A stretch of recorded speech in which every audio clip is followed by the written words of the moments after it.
'Tis the time not only to deck the halls, but if you're an employer, it might be the time to take on seasonal staff. In this video, we're going to talk about some common contractual clauses that we see and that are important in contracts for your seasonal employees, and also discuss some of the risks you run by not having proper contracts in place for seasonal staff.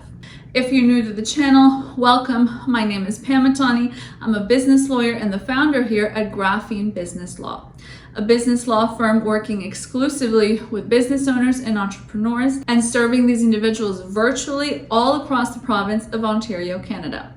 If you're new to our YouTube channel here at Graphene Business Law, give this video a big thumbs up and don't forget to click subscribe down below.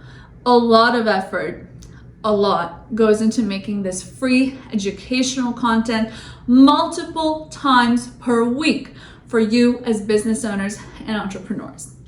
Without further ado, one healthy way, loosely speaking, to look at seasonal staff is to look at them like fixed-term employees, okay?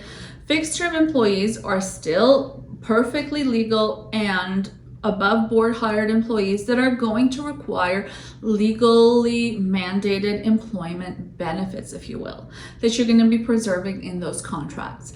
But let's start at the beginning. What are the big picture clauses you're going to be seeing in seasonal employee contracts? It goes without saying you're going to be seeing the parties' names, right? Who are you hiring and who are you? Another clause that is strongly recommended to be seen on them, to be seen in these contracts, keeping in mind this is not legal advice, this is from the lens of education and informational content being put out there for you for free, so that when you do get in front of a lawyer, you can make that much better use of your time, including meeting with us here at Graphene Business Law. You can say, I saw your video, these are the 5, 6, 7 sections you said really mattered, let's talk about these sections, okay? As opposed to starting with very, I don't want to say unsophisticated, but starting with very beginner style questions like, what is a seasonal employee? Things like that, whatever lawyer you meet with is going to be running your bill on an hourly basis, for example, or is going to be running, some sort of bill. So why not spend that time asking better, more meaningful questions that can progress your interests further? That is what I mean when I say these videos are educational and informative for you. Going back to the sections, we discussed the parties, goes without saying. Some mention, you're going to want to see in there a mention, whether you're an employee or an employer, by the way, clarity is beneficial for both parties, but you're going to want to see a section on the timelines involved, on the term, on the fixed term, right? Seasonal, keeping in mind, we're not just talking about holidays that might have been seen like religious holidays back in the day, for example, like Christmas. Seasonal can mean anything depending on the seasons of your business lifestyle. If you are in the business of, red heart-shaped chocolates, your hot season is going to be Valentine's, which is in February, far after, the November, December rush has passed. If you're making zombie paintings, your season could be Halloween, September, October situation. So seasonal isn't a fixed definition in and of itself, which is all the more reason why you should be defining why it's a good idea to define season in your contract. Either you're going to have that fixed term, so the staff is here from November 1st in anticipation of the rush, December to deal with the rush, and then January to clean up after the rush. So maybe it's a November 1st to January 30th hire, but it's on you again as an employer to define that season, to define that fixed term, whatever it may be, and be clear if there's language in there for an option to renew, which kind of takes it out of the scope of a seasonal employee, and then you could have another more standard employment agreement in place. Also, it's up to you as an employer. Here's a really good, educational tip to have in those contracts that it might be that the seasonal rush you anticipated never comes, right?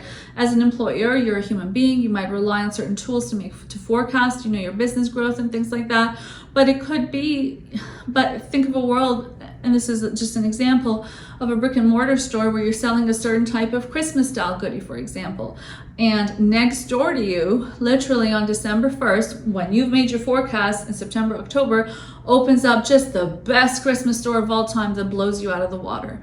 I'm picking Christmas for completely arbitrary reasons. Any single holiday could be substituted here, depending on your religion, background, whatever that situation is. So there is a world in which the need you anticipated for staff might not be there. And Somebody else, though, as an employee might be looking to that, well, I turned down other offers. I committed to you because you said, you promised you would pay me for these 3 fixed term months. So protect yourself and add language in there that would reflect different realities outside of your goal reality. And by the way, speaking of that employee expecting payment, that's going to be a clause in there. You're going to want to talk about how much you're paying them, whether it's hourly or whatever the case may be. And also, a tangent off of the payment world is the bonus structures. Does an employee get a certain bonus if you sell a certain amount of goods for Christmas, if you provide a certain amount of services that, rack up to a certain financial threshold? Bonuses are a really nice way to incentivize employees during the seasonal rush themselves, because your employees are human beings. It's true that a lot of people take on a job because they need the money. That's a reality of life. It's always going to be. People have financial needs. However, they're still human beings that might be leaving behind their kids on Christmas Day. They might be leaving behind last Christmas they could have spent with the sick, neighbor or relative. They're leaving behind their dog every day. Forget the dogs and kids and grandparents. They're, shoveling feet of snow off their car and putting their life at risk driving to work every day, depending on the situation. So bonuses are a really nice, thoughtful way to, first of all, for you as an employer, to incentivize your staff. Number 1 rule ever on my number 1 day ever of my econ program in undergrad was people respond to incentives. Okay, so a little bit of incentive, but again, keeping it within the angle of a contract, that's going to want to be contractually preserved, that language in there. Don't have arbitrary situations, incentives, bonuses, nothing weird like that. And then there's details in terms of the type of work that's being delivered. Are these individuals working remotely? Are you providing them with equipment, for example, laptop, headset, if it's a remote situation? Are they showing up to work? Is this an in-person job? Details like that are super important to preserve, especially after COVID times. And there's, of course, other sections that would go into the contract as well. What type of benefits, statutorily is the individual entitled to? Usually seasonal staff.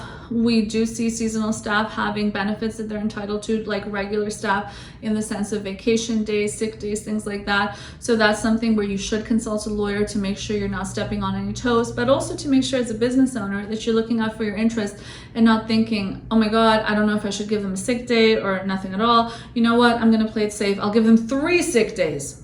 Like you're overdoing it because you don't know what you should actually be doing. But that's money in your pocket that you're missing out on if this individual is being given an over allowance of days off, for example, things like that. Pensions is something that would depend on your jurisdiction, but again, if you're in Ontario, Canada, we can help you with that here at Graphene Business Law.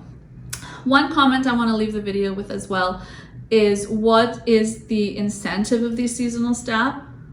Like it's a come and go situation with a lot of training on your end. Hiring seasonal staff can be one of the best decisions you make. It boosts efficiencies, and it's also a secret little way to tap into who might be a really good employee to keep on with your business long term. But you test them under the guise of a seasonal employee contract.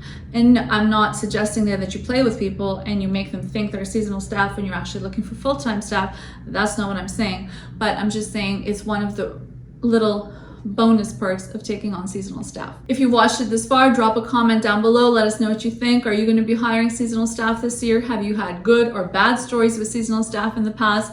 Let us know.